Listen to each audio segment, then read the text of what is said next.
Bienvenidos jóvenes a la presentación de la arquitectura del medioevo.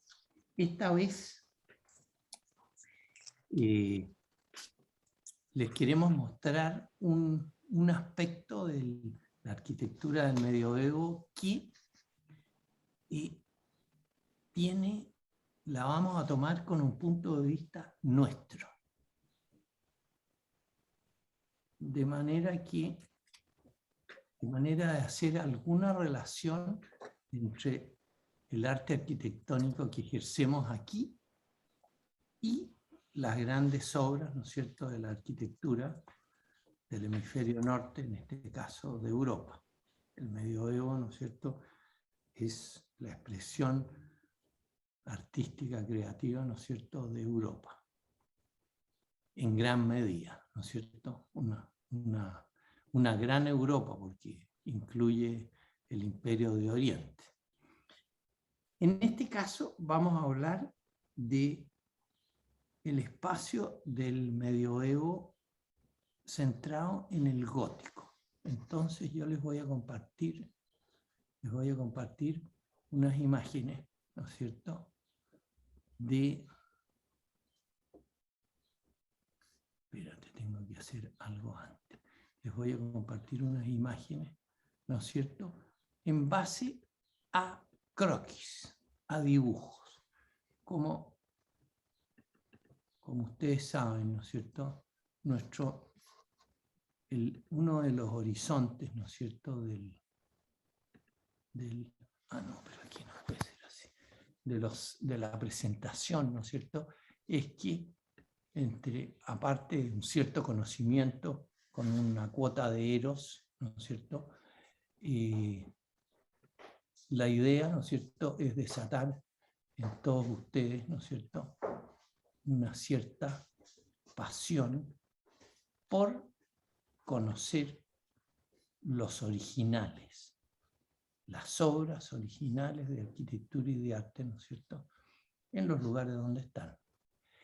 ¿Se ve ahí o no? Sí, ahí se ve. Se ve toda la pantalla, sí. Perfecto, ya. Voy a tratar de ponerlo en grande, no sé. ¿Se puso más grande ahí o no? Sí, ahí está en completo. Perfecto. Entonces, vamos a hablar del pormenor en el gótico, a partir de unos croquis, ¿no es cierto?, que me ha tocado hacer en visita a algunas obras. Primero tenemos aquí, ¿no es cierto?, la plástica del gótico. Este es un testimonio, ¿no es cierto?, a través de ver obras de plásticas, ¿no es cierto?, en Cataluña. En Barcelona, ¿no es cierto?, los catalanes se llevaron una cantidad de obras para poderlas, ¿cómo se llama?, proteger y que se mantuvieran en el tiempo. De muchos lugares de pueblos en Cataluña se llevaron, trasladaron incluso muros, por decir, se habían frescos, de manera de que el tiempo, ¿no es cierto?, y las condiciones climáticas no los destruyeran y se los llevaron. Esto evidentemente puede ser un tema discutible, pero el hecho es que las obras están ahí. Ahora, lo que tiene la plástica medieval, que pude, como quien dice, detectar y apreciar y presenciar, ¿no es cierto?, es que es una construcción abstracta, es de una gran abstracción. Hay que pensar que esto es antes de la invención de la perspectiva del Renacimiento, ¿no es cierto?, en la cual nosotros vivimos hasta el día de hoy, donde toda la imagen va a dar al ojo de una persona. Esto está sin esa dimensión de la perspectiva, entonces toda la plástica que presenta, ¿no es cierto?, busca su propia consistencia en una abstracción, que la podemos ver en este par de rostros, ¿no es cierto?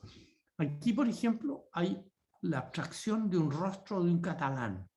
Lo impresionante que tiene esta figura, ¿no es cierto?, que puede haber sido hecha en el siglo XIV, ¿no es cierto?, o XII, es que es un rostro de una persona que uno se lo encuentra hoy en Barcelona. O sea, tiene los rasgos, ¿no es cierto?, no sé cómo llamarlo, genético o étnico, ¿no es cierto?, de un catalán que uno se lo puede encontrar hoy día.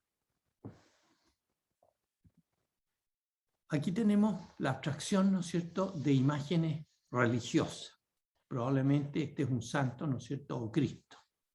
Se pueden dar cuenta, ¿no es cierto?, cómo se abstrae el rostro humano, ¿no es cierto?, con una simetría no exactamente igual, pero con una gran simetría, ¿no es cierto?, la invención de la nariz, por ejemplo,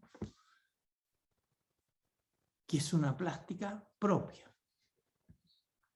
Aquí tenemos, ¿no es cierto?, una santa, ¿no es cierto?, o la Virgen, y miren la capacidad de abstracción en estos pies, ¿no es cierto? Uno podría decir, este es arte contemporáneo, es una figura absolutamente moderna, la podría haber hecho Picasso, ¿no es cierto? Y esto fue hecho en el medioevo. O sea, el punto está en una cierta consistencia. Ahora, en esta imagen de Cristo, ¿no es cierto?, me detuve porque me llamó mucho la atención.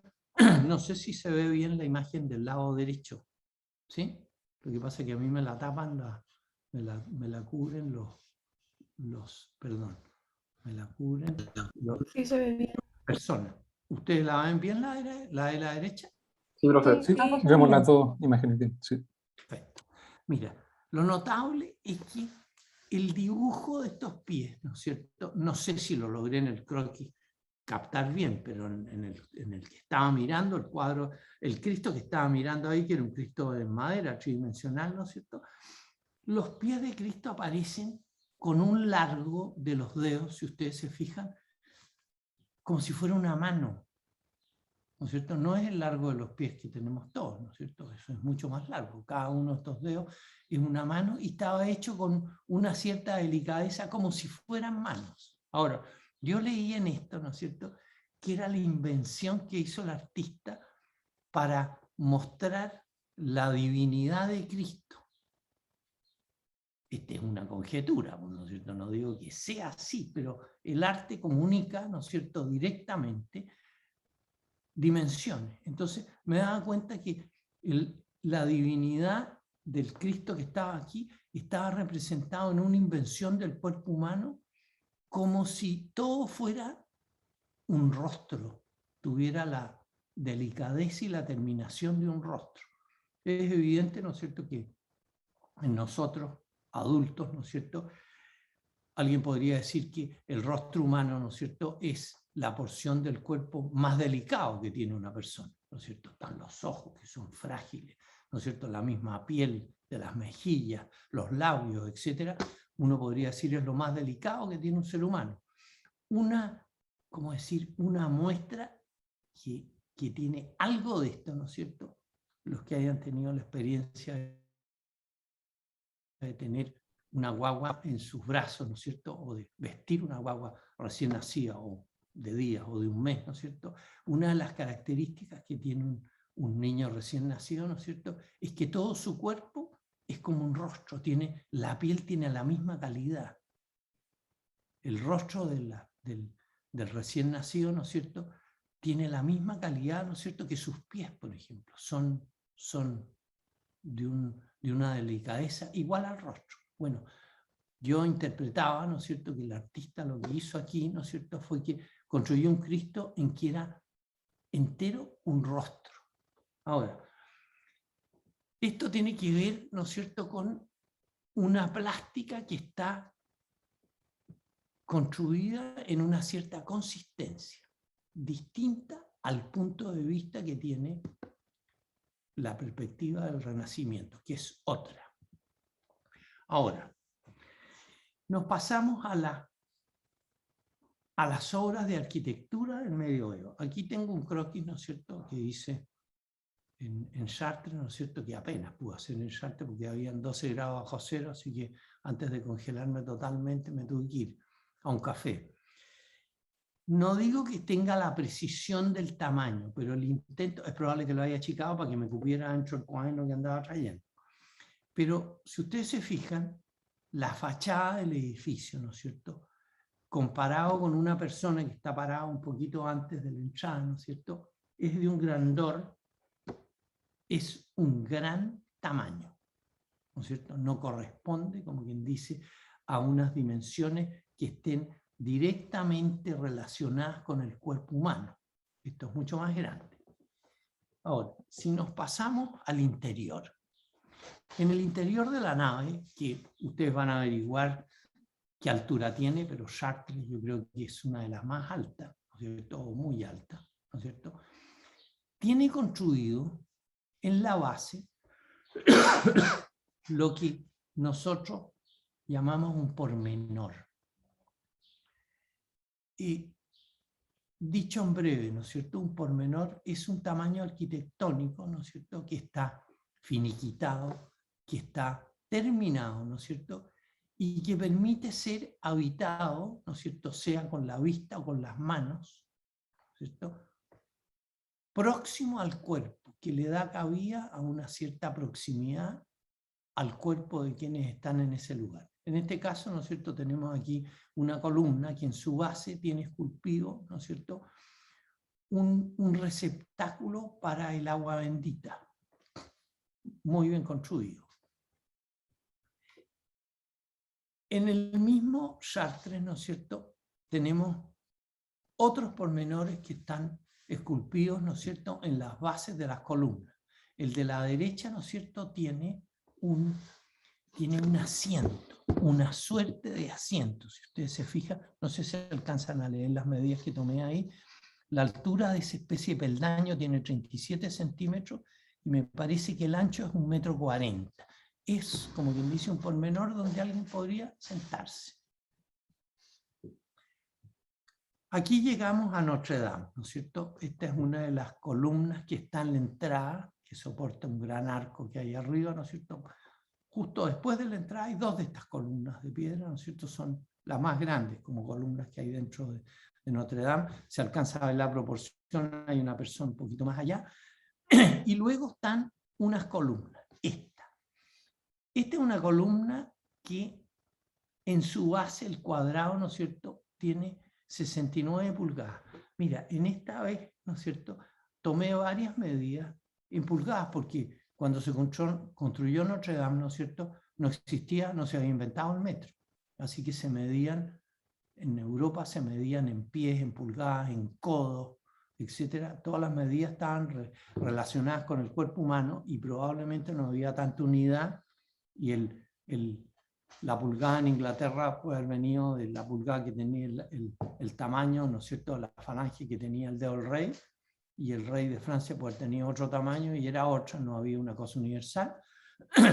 Pero, como diría nuestro antiguo profesor Pino Sánchez, curiosamente, la pulgada coincide muy bien con las medidas de las piezas que me tocó medir en las catedrales góticas. En este caso tenía 69 pulgadas la base de esta columna, la piedra de la base. 69 pulgadas son 1,75 m. Esas son las dimensiones de las piedras de la base, ¿no es cierto?, de algunas piedras base, ¿no es cierto?, del edificio que estaban en el comienzo. Ahora, lo que ven en el resto del croquis, ¿no es cierto?, es una orla, ¿no es cierto?, muy finamente tallada, ¿no es cierto?, que es un pormenor, que a uno le permite estar cerca, uno lo puede tocar, tiene una amabilidad que recibe al que llega. Ahora, aquí hay otros pormenores, ¿no es cierto?, en el mismo Notre Dame, ¿no es cierto?, con algunas dimensiones, 20 pulgadas, 62,5, 14, algo, etc. Las fui midiendo todas. Ahora, ¿cuál sería la conjetura? Es la siguiente. Aquí estamos en otra pormenor, ¿no es cierto?, en Notre Dame, que a lo mejor no está tan bien dibujado como es el lugar, pero era una construcción preciosa, pero muy bonita y muy dedicado. O sea, uno sentado ahí, estuviera, ¿no es cierto?, siguiendo la liturgia o simplemente visitando el lugar, uno se podía quedar ahí mucho rato contemplando esta construcción muy dedicada, un real pormenor. Ahora, ¿cuál es la conjetura que me hice? La siguiente. No digo que esto sea cierto, porque esto no es una verdad histórica, esto es como quien dice una conjetura de arquitecto. Las iglesias góticas, las catedrales, ¿no es cierto? No sé, estos datos se pueden averiguar, pero por lo que le oí a José Moraes, ¿no es cierto? La construcción de una catedral podía oscilar entre 200 y 400 años de duración. Ahora, todo el que haya participado en la construcción de una obra, ¿no es cierto?, ni siquiera tan grande como esta, ¿no es cierto?, de cualquier obra de arquitectura, la fábrica de la obra, como diría un español, ¿no es cierto?, es un hecho en alguna zona rudo, podría ser en algún aspecto violento y también peligroso. O sea, no es un recinto, ¿no es cierto?, a menos que alguien se lo proponga, muy especialmente, lo que es bien raro, ¿no es cierto?, no es un recinto para cualquiera, porque trasladar una piedra que pesa toneladas, ¿no es cierto?, es una operación de riesgo. Existen los accidentes, existe, como quien dice, las fallas. La obra, ¿no es cierto?, se divide, ¿no es cierto?, normalmente en a lo menos dos fases. Una que se llama obra gruesa y después una que se llama terminaciones, que es otro estado. Ustedes se habrán fijado, ¿no es cierto?, al mirar algunas construcciones, que cuando están en la obra gruesa, por ejemplo, la obra puede estar llena de andamios por todos lados, porque se está levantando, está adquiriendo altura, la altura que tiene que tener. Y después, cuando se pasa a la etapa de terminaciones, por ejemplo, pasa lo siguiente: se ponen las ventanas con los vidrios, y los vidrios se pintan con una X blanca con tiza, ¿no es cierto?, de manera que resalte que el vidrio esté puesto, porque si no, estando en terminaciones, un maestro se da vuelta con un tablón, ¿no es cierto?, y si no está muy avisado de que ahí están los vidrios están puestos, le pega un vidrio y lo rompe. O sea, hay un estado distinto en la terminación, en que hay que tener mucho cuidado. Ahora, atendiendo a la construcción en ese sentido, podríamos pensar que en 200 años, como quien dice, la construcción más rápida de una catedral, las primeras piedras estas de la base se pusieron el día 1 o 2, porque las fundaciones ya estaban, eran las de una iglesia antigua. O sea, la primera piedra se pone, y esa piedra tiene que aguantar todo el peso de la iglesia para arriba, ¿no es cierto?, que tiene sobre ella, y debe existir, y hasta el día de hoy, ¿no es cierto?, durante 200 años de construcción antes de pasar a las terminaciones. Entonces, podemos imaginar, sin mucha dificultad, que esta piedra que vemos aquí estuvo el primer día que empezó la construcción. Y 200 años después, cuando se terminó la construcción, se construyó y se talló este pormenor, porque si se tallaba el primer día, con los golpes que recibían las piedras al levantar las siguientes piedras y durante 200 años, es muy probable que el estado de obra gruesa lo hubiera roto. Entonces, es lícito pensar, conjeturar, ¿no es cierto?, de que los pormenores fueron la construcción de la celebración del término de la iglesia, porque ya no había más obra gruesa, entonces no corrían el peligro de romperse, sino que se iba de ahora en adelante a habitar en proximidad. Entonces el pormenor culmina la construcción, la termina. Bueno, esa es una conjetura. Ahora, evidentemente, ¿no es cierto?, los góticos pensaron y construyeron muchos tamaños, ¿no es cierto? La catedral construía muchos tamaños. Uno de partida del tamaño de la ciudad, urbano, ¿no es cierto? Chartres se ve a varios kilómetros de distancia antes de llegar a la ciudad, o sea, anunciaba el espacio urbano. Después, dentro de la ciudad, la obra era la más grande que había en la ciudad, la principal, la obra principal.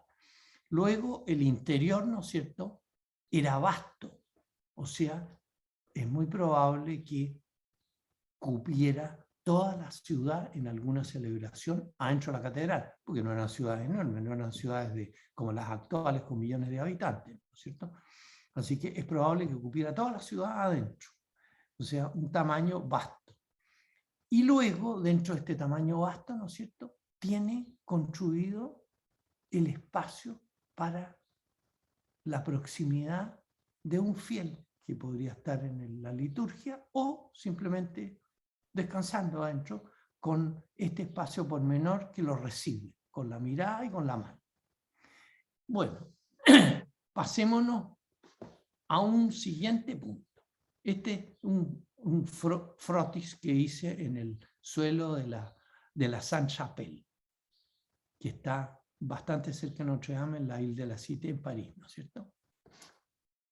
Aquí vemos este es un croquis, ¿no es cierto?, que hice de la gente adentro de la Sainte-Chapelle visitándola. Hoy día, ¿no es cierto?, no es un recinto que probablemente en algunas excepciones tendrá liturgia, pero hoy día se vive como un museo, se lo visita y por todo el perímetro, ¿no es cierto?, está lleno de sillas, de manera que la gente que la visita se pueda sentar a admirar, ¿no es cierto?, los vitros, que son todos los muros que tiene. Todos los muros están constituidos por vitros. Aquí hay uno, ¿no es cierto? Es una construcción que tiene, si uno se fija un poco, no sé si ven el cursor que tengo, ahí hay una columna de piedra que tiene varios, como quien dice, nervaduras, ¿no es cierto? Y hacia arriba se divide para formar la cubierta del techo. Y entre medio, entre esta nervadura y la siguiente que viene para acá, ¿no es cierto?, hay 4 elementos, déjame ver, 1, 2, 3, claro, 4 elementos. Yo creo que estos son metálicos, no sé, no me acuerdo si son de piedra o son metálicos, pero aquí tiene una intervención grande, algún tipo de hierro en la estructura de estos ventanales, porque el edificio tiene apenas piedra, tiene esa nervadura, ese pilar de 4 nervaduras, ¿no es cierto?, y prácticamente nada más. Ahora, las imágenes de los vitrales. Aquí hay un punto bastante notable que no es del espacio renacentista con la perspectiva, ¿no es cierto?, que es el siguiente. Si uno se pone a mirar el vitral, ¿no es cierto?, este tiene un perímetro de acero metálico, que no creo que sea plomo, no sé por qué me dio la impresión de que era metal, ¿no es cierto?, formado por estos 4 arcos de circunferencia. Y al interior están todos los cristales unidos entre ellos por unas barritas, estas sí, de plomo, ¿no es cierto?, que van sujetando los vidrios que van formando las imágenes. Ahora, ¿qué es lo que pasa? Déjame ver si puedo achicar esto. Ahí sí. Ahora, en el dibujo a la derecha, ¿no es cierto?, ¿qué es lo que ocurre? Yo hago un esfuerzo por mirar qué hay en el vitral más arriba. En el de más abajo logro dibujar, ¿no es cierto?, una especie de soldado que tiene un arma apoyada en un hombro, ¿no es cierto?, se pueden distinguir sus pies, su cabeza, etc. Y en el de más arriba alcanzo a distinguir un personaje que está sentado y 3 de pie. Eso es todo lo que puedo ver. Ahora, ¿qué es lo que ocurre con esta construcción? Ocurre que el vitral como invención arquitectónica, ¿no es cierto?, tiene varios planos, como quien dice, de funcionamiento. Tiene uno que es una imagen, que está muy bien construida, como se ve el de la derecha, ¿no es cierto?, que dibujé uno que está más abajo, en que están los rostros, los pliegues de la ropa, los pies, está enteramente construida una cierta historia, todos relatan algo. Ahora, luego este vitral deja pasar la luz, evidentemente no tengo un croquis de la luz porque es una cosa que coloría, ¿no es cierto?, los vitrales dejan pasar unos rayos de luz de colores hacia abajo, ¿no es cierto?, y que es dificilísimo de registrar, o sea, no. Aparte de tomarle fotos, ¿no es cierto?, dibujando croquis es muy difícil llegar a registrar y a retener la iluminación que ahí se da. Tiene esa segunda dimensión que construye, ¿no es cierto?, el vacío de este recinto de oración. Ahora, la visibilidad del del vitral, ¿no es cierto?, puesto a esa altura, no es tal, y sin embargo está construida. O sea, está construido, perfectamente construido, cada uno de los vitrales, aunque uno no los pueda ver como tales. O sea, es una obra que yo diría, arriesgando algo, ¿no es cierto?, que está, perdón, es una obra que está construida a partir de una consistencia en sí misma, no a partir de lo que se puede ver.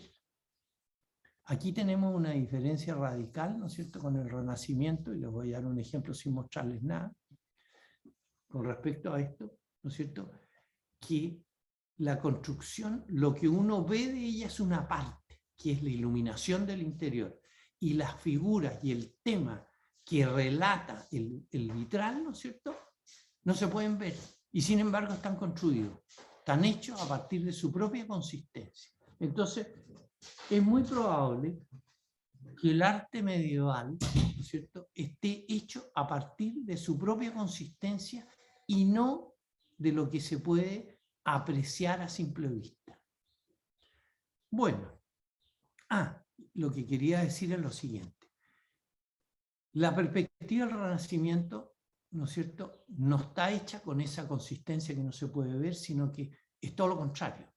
Es todo aquello que puede llegar al ojo de una persona que tiene sus pies exactamente posados en la tierra. Prueba de ello, ¿no es cierto?, por ejemplo, son la pintura que hizo Miguel Ángel de la Capilla Sixtina, que estando a una gran altura, no igual a una catedral, evidentemente que no, pero estando a una altura que no es doméstica, ¿no es cierto?, la puede ver y apreciar una persona de pie, sobre sus propios pies, posado en el suelo de la misma capilla. O sea, es otra concepción en que lo que se construye llega al ojo, directamente de quien se pone delante. Bueno, pasémonos a el trabajo a realizar. Déjame ver cómo salgo de aquí.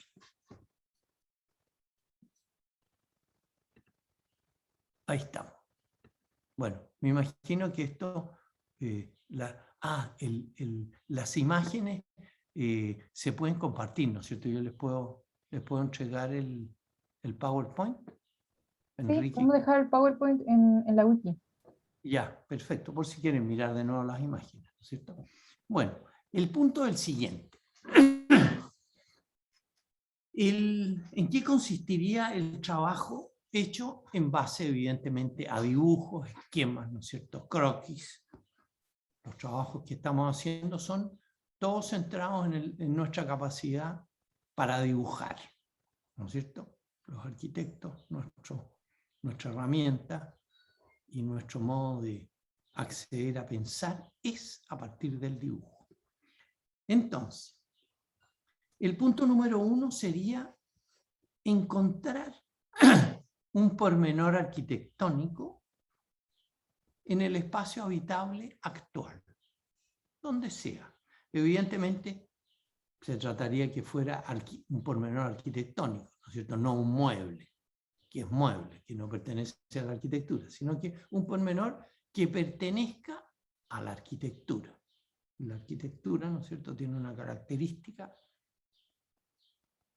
desde muy antiguo, ¿no es cierto?, que es lo fijo, aquello que constituye lo fijo para el habitar humano.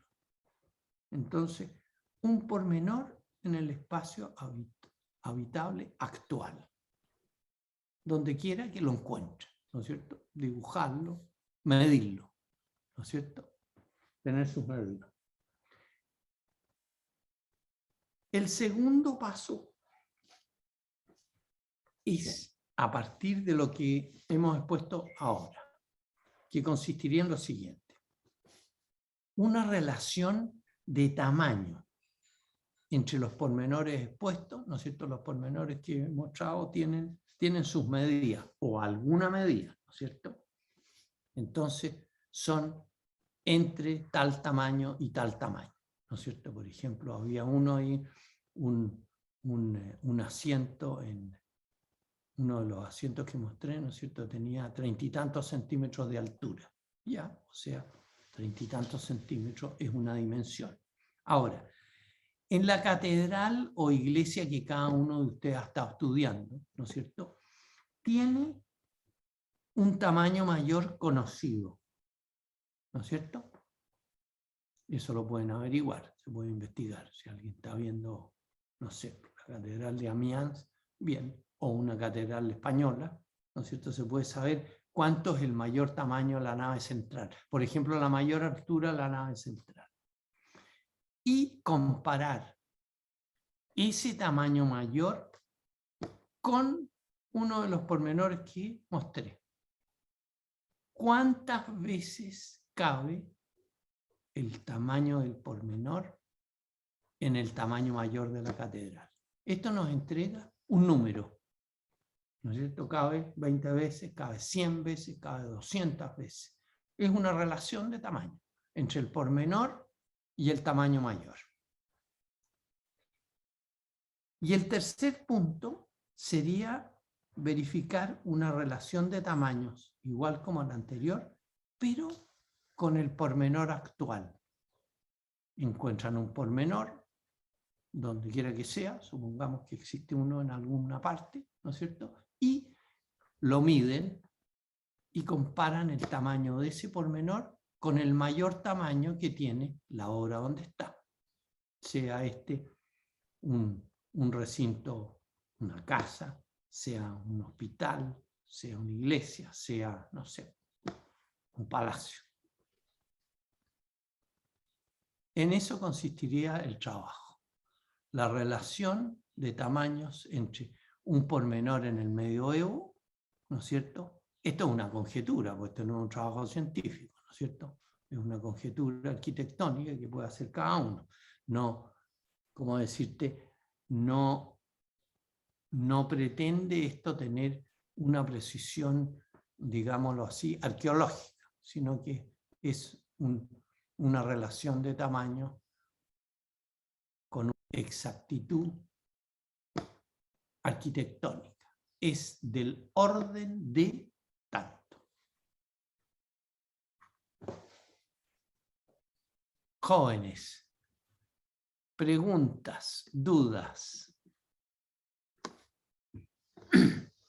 Quería preguntar quizás si se entendió bien qué es un pormenor, o si han escuchado eso antes en la escuela. Ya.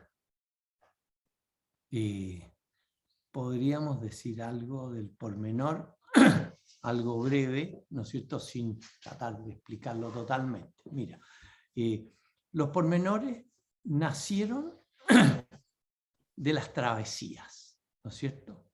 En la primera travesía que emprendimos en el año 84, ¿no es cierto?, hicimos algunas salidas e intentos para darnos cuenta qué podría ser una obra de arquitectura de travesía.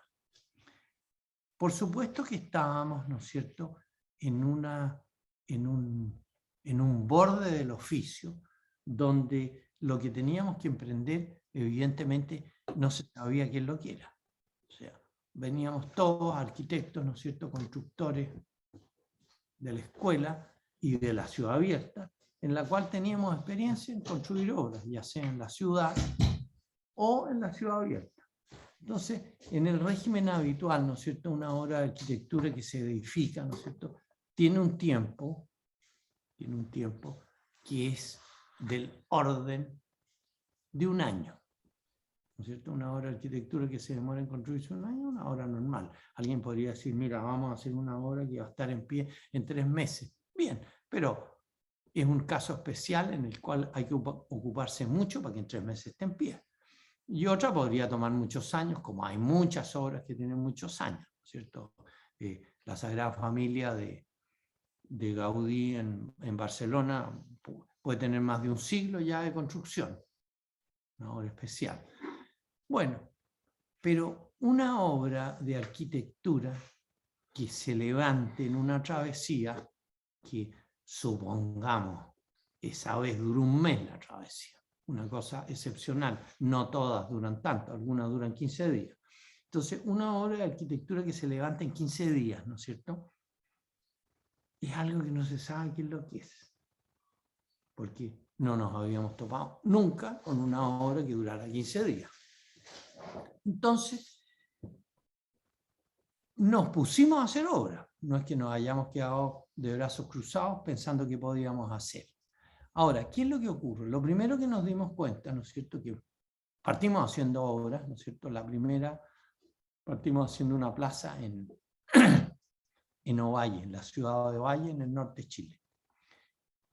Resultado que empezamos a hacer unos trazados para una plaza. Entonces, nos dimos cuenta de que lo que estábamos proponiendo, ¿no es cierto?, es algo que lo iba a terminar otro.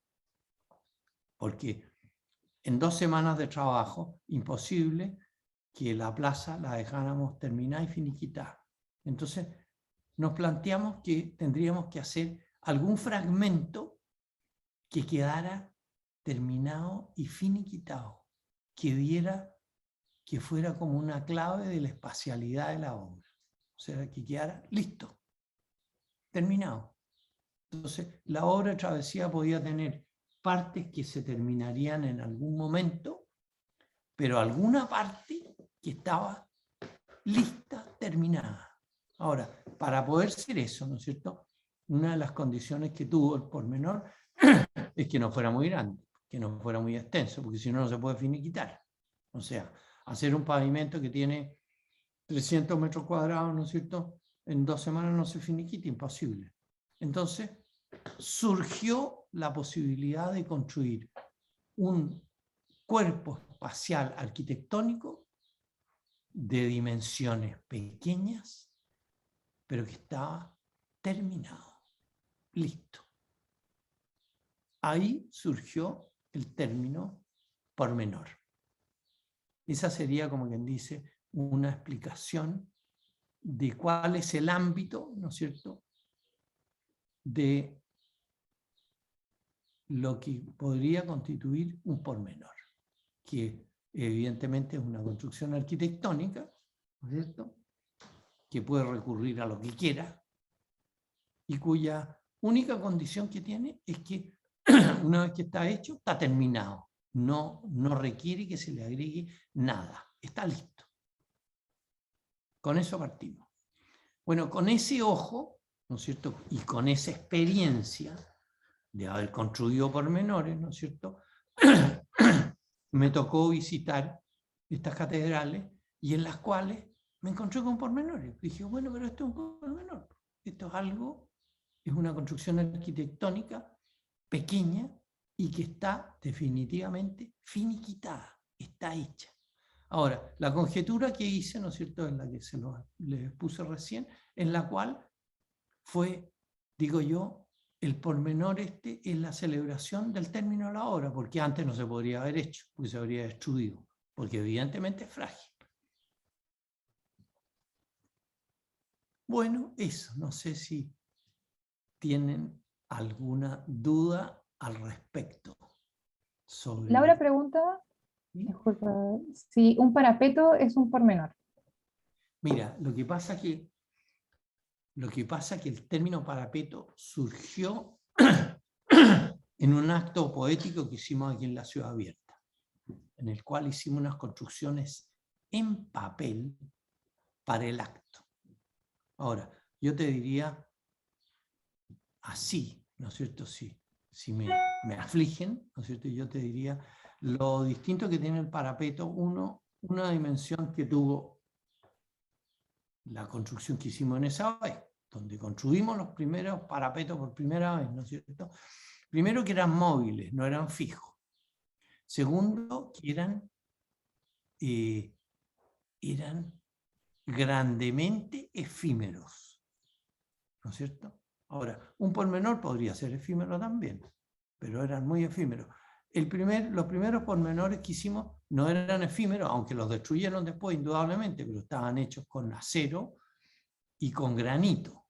con piedras de granito. Entonces, no es que fueran en sí mismos con materiales efímeros, no, eran hechos con materiales de construcción arquitectónica. Pero el parapeto tenía eso. Ahora, evidentemente, el mundo creativo, ¿no es cierto?, puede ir derivando y como quien dice, especulando sobre la construcción de un parapeto que se transforme y pase a ser, fijo y deje lo efímero y se transforme en un material permanente. Bueno, la creatividad está abierta, digamos, esto no es un problema, como quien dice, dogmático, sino que son nombres que nos abren a posibilidades de construcción del espacio habitable arquitectónico. No sé si te contesto, Isadora. A mí sí, pero Laura hizo la pregunta, entonces no sé si a Laura... Ya. Laura, ¿qué te parece?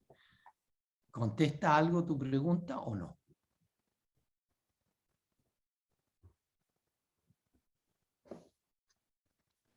Sí, dice en el chat. En el chat. Laura Aguirre, ya. Qué bien, encantado. Jóvenes, ¿alguna otra duda, pregunta? Yo tengo una duda.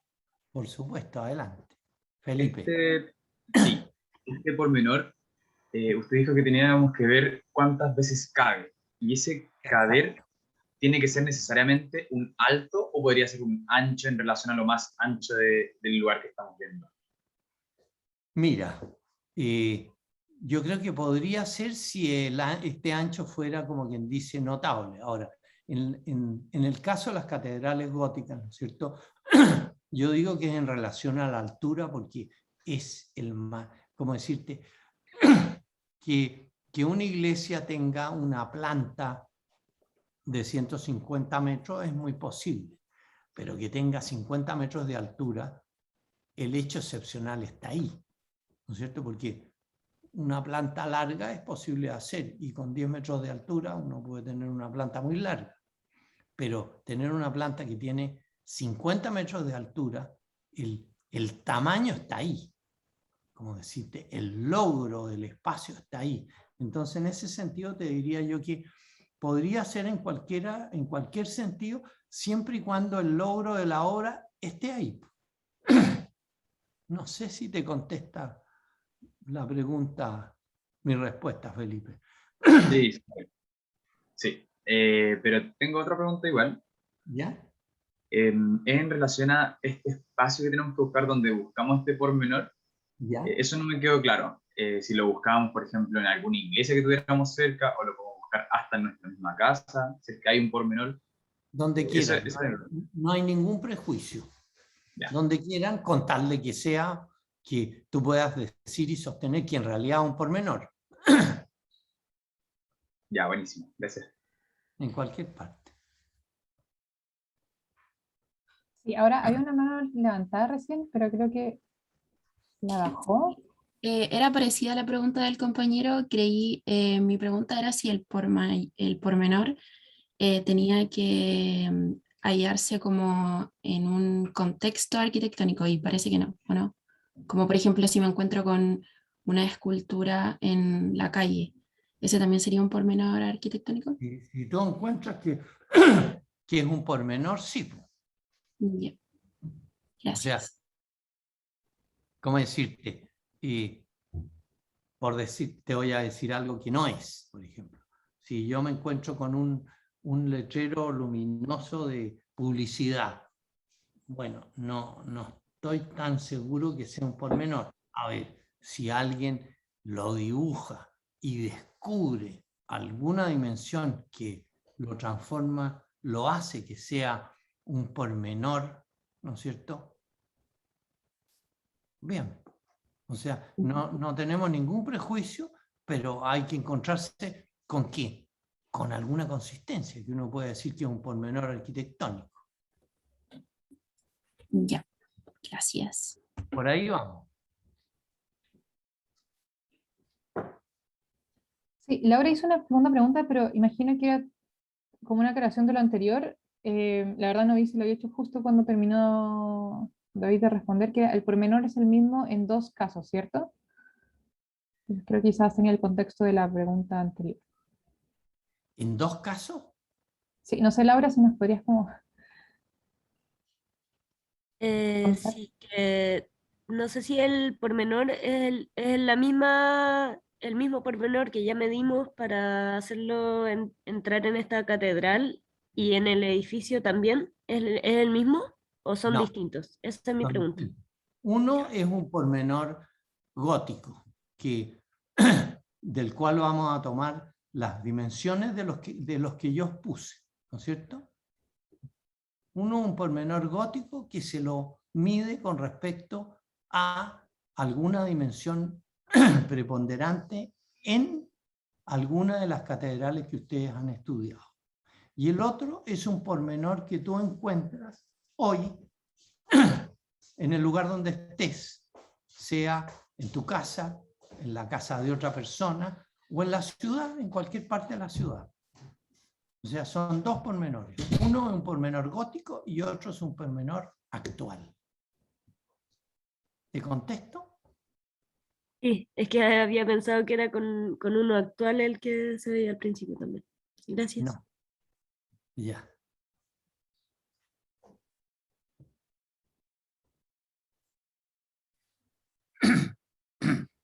Ya, creo que no sé si habrá algo más que decir o alguna otra pregunta. ¿Sí, Bárbara? Pero a lo mejor Laura, es que lo mío es como de otro tema en verdad. A lo mejor Laura primero. Sí, que es como relacionado a lo que estaba preguntando recién. ¿De dónde podemos encontrar estos como pormenores góticos? Porque no sé si al poner pormenor va a aparecer en... así No, no como... aparecen en ningún lado, eso no existe. No. No, ¿Cómo lo buscamos? no, mira, lo que tú necesitas del pormenor gótico, ¿no es cierto?, son cuánto miden, ¿no es cierto? Entonces, cuánto miden lo puedes tomar del PowerPoint que presenté yo. Ahí salen las medidas de varios. Ah, ya, perfecto. ¿Ya? Muchas Y gracias. como la operación que vas a hacer es una operación matemática, ¿no es cierto?, aritmética, cuántas veces cabe uno en el otro, no está tan difícil. Evidentemente hay que dibujarlo uno y el otro, decir, mire, yo lo voy a comparar como uno de tus compañeros recién decía, a mí me parece que es más importante que la altura de la catedral, el ancho, por no sé qué motivo, ¿no es cierto? Bien, pues lo compara con el ancho y ahí, o con el largo, y ahí ve que cabe tantas veces en una relación de 1 a tanto. Bien. Y después el otro es un pormenor que tú encuentras en la ciudad, hoy actual, en el espacio en que vives. Y dice, aquí hay un pormenor. Bien. Y lo mides y ese lo comparas con la mayor dimensión en donde este pormenor está ubicado. ¿Sí?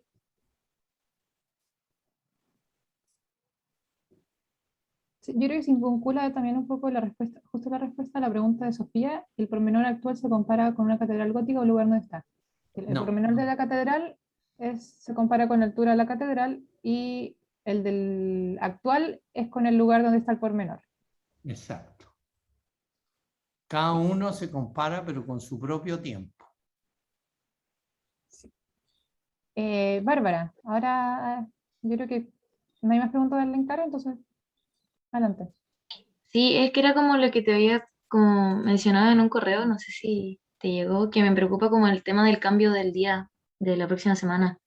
Sí, lamentablemente en ese caso José nos fue otro día y nosotros entendemos que ustedes también tengan cultura del cuerpo en ese caso y lamentablemente también estamos un poco con la mano atada en ese sentido. Entonces,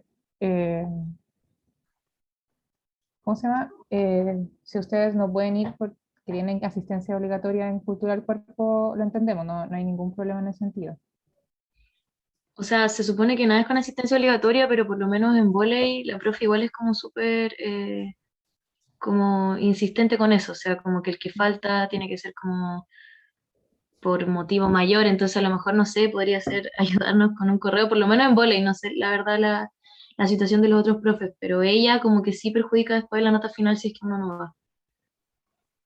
Se no sé, a lo mejor arreglarlo así, tal vez. Mira, yo soy partidario de lo siguiente, si no pueden asistir porque tienen obligaciones, ¿no es cierto?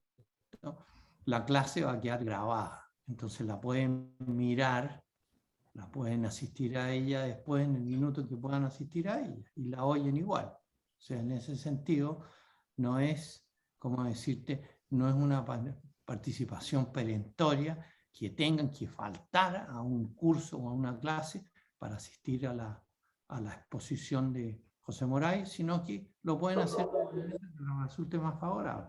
Yo tomaría partido por ese lado, porque lo otro, ¿no es cierto?, es, como decirte, exponerse a conseguir, a tratar de conseguir de que un profesor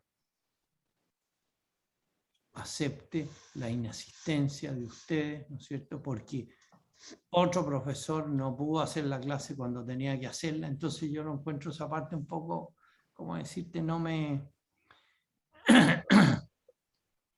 la encuentro tan justificable, sobre todo habiendo, ¿no es cierto?, la posibilidad de que puedan oír la clase igual como la vamos a oír nosotros en otro momento. Entonces no me afligiría tanto con eso. Lo que Sí, en estábamos el caso. pensando nosotros sobre eso, disculpa Isadora, No, adelante, era, Enrique. era que quizás como la tarea que habíamos pedido la semana anterior se entrega este viernes y la pedimos pensando en que José iba a venir hoy, es que quizás en esa tarea puedan aparecer algunas preguntas o cosas, sobre todo si es que ustedes no van a asistir o no van a poder asistir por cultura del cuerpo, cuestiones quizás que nosotros podamos llevarle a José, dado que a ustedes le resulte complicado, si es que alguno o alguna tiene algo que le gustaría preguntar, pero no va a poder asistir porque eh, por la situación que Bárbara expone, que a mí me parece una situación entendible, porque como dice David, es el tiempo que que la profesora de vóley tiene y ella verá también cómo lleva su clase, nosotros no nos podemos meter en eso.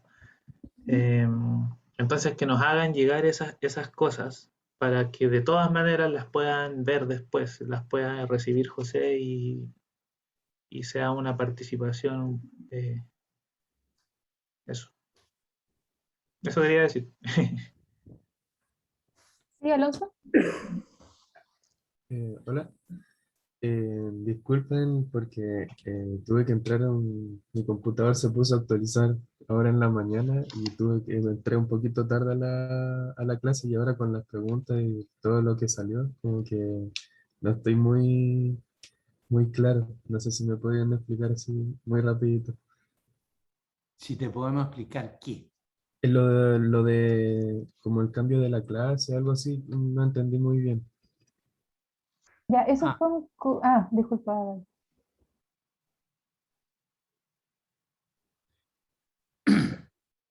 Adelante, David.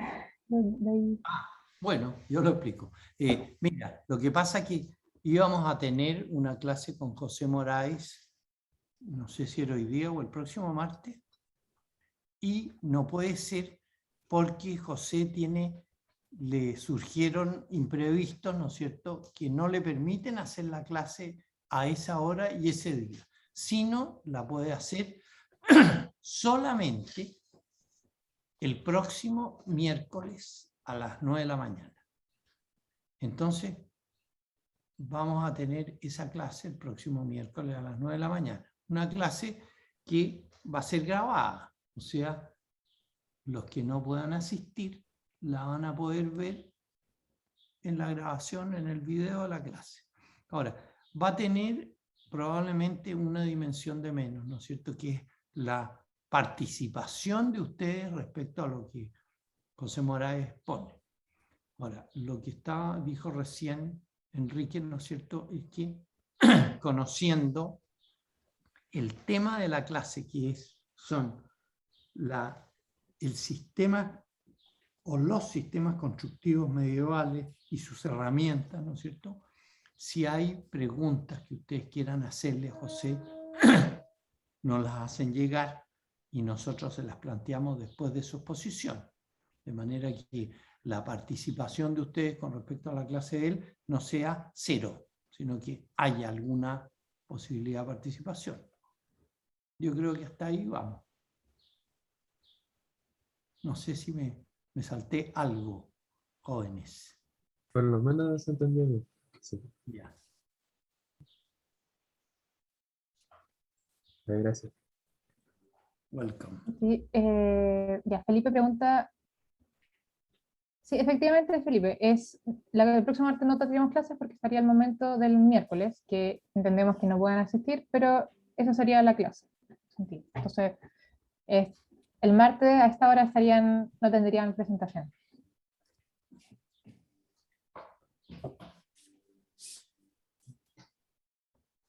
Sí.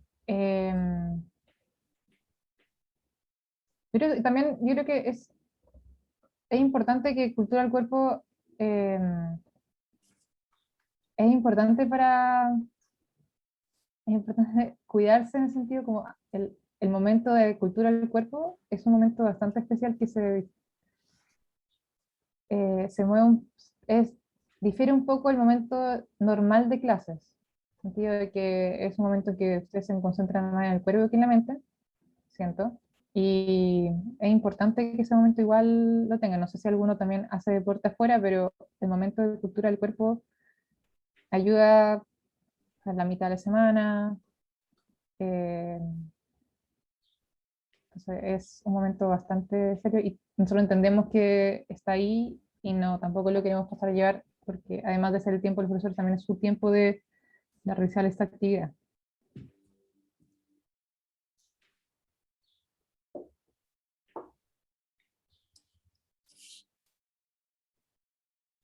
Eso, no sé si tienen más dudas respecto a esto o respecto a la tarea o respecto a entregas.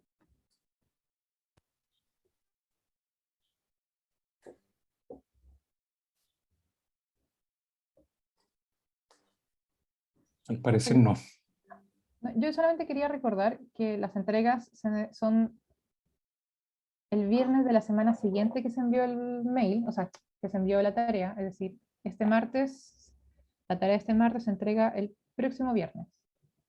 La tarea de la semana anterior se entrega este viernes a las 23:59. La tarea que se envió antes se entregó el viernes pasado. Ya eso es importante, no es antes de la clase, es el viernes anterior. Sí, y solo para que tengan presente también que el otro día hacíamos una recapitulación un poco de lo que queda por delante, y que sepan que sería entonces esto, recapitulando el 13 de octubre, la clase de José Moraes, que va a quedar grabada, la pueden revisar y pueden hacer llegar sus preguntas a través del encargo. Y después quedarían dos más, el 19 de octubre y el 26 de octubre. Porque la semana que sigue al 26 de octubre es la semana sin clases ni evaluaciones, que en nuestro caso el 2 de noviembre, ¿no es cierto?, no tendríamos clases. Y posterior a esa semana es el término del periodo lectivo y tendríamos el día 9 la entrega, ¿no es cierto?, el cierre final del curso, que sería la entrega de esta carpeta de encargos. Eso, para que tengan presente un poco que nos aproximamos poco a poco a la culminación del curso. 9 de noviembre, ¿cierto? 9 de noviembre, sí, perdón. Ya, gracias.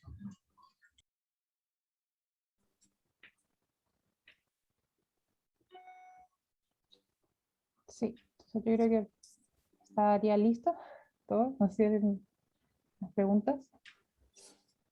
O nos despedimos por esta semana, nos veríamos el próximo miércoles con quienes puedan asistir y con quienes no nos veríamos el martes el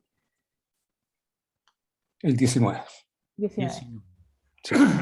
Exacto. A encontrar pormenores.